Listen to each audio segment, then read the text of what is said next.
7h21 sur Europe 1, l'édito éco.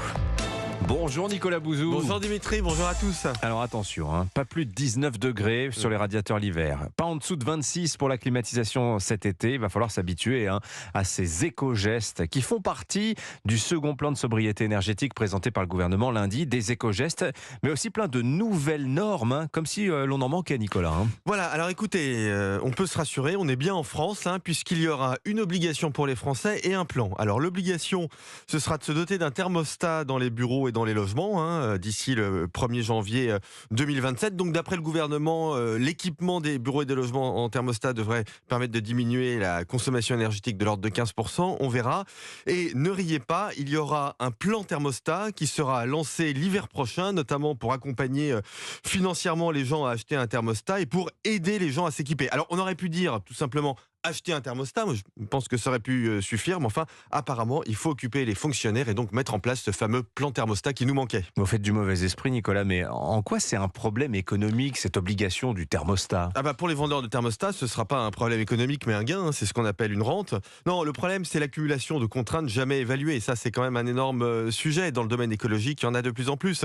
2026, interdiction des chaudières à gaz, bon très bien, mais quel coût ça représente pour les ménages ? On ne sait pas.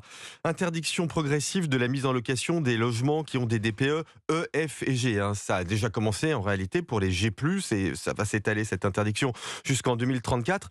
Quelles restrictions ça va avoir sur l'offre de logement ? Est-ce que ça va générer des augmentations de loyers dans les zones tendues ? C'est pas évalué, on n'en sait rien. Le périphérique parisien qui en 2024 passera de 4 à 3 voies. Quelles sont les difficultés pour ceux qui y travaillent tôt ? Est-ce qu'il y a une coordination avec les transports en commun de la région ? On n'en sait rien. En fait, un jour, une norme, mais jamais aucune évaluation sur le coût que ça représente pour notre économie. Et d'ailleurs, le nombre de normes en France ne cesse de croître, un peu comme la dépense publique. Mais écoutez, Dimitri, c'est exactement ça. Notre pays n'arrive pas à refermer les vannes dépensières et normatives. C'est pathologique. On parlait en début de semaine des assises de la dépense publique, à laquelle assistait la Première ministre. Eh bien, 2 jours après, la même Première ministre annonçait une nouvelle dépense dont on peut s'interroger sur son degré d'urgence. Vous avez noté que le permis de conduire sera abaissé à 17 ans, ça c'est très bien. C'est accompagné d'une extension d'une aide de 500 € aux élèves des lycées professionnels. Donc on essaie de supprimer des dépenses publiques et le lendemain, on en remet sur la table. Écoutez, le gouvernement en ce moment accumule les normes et les dépenses. C'est mauvais pour la croissance et c'est évidemment pas bon pour la dette. Une signature Europe 1, Nicolas Bouzou. Merci beaucoup Nicolas. À lundi. À lundi.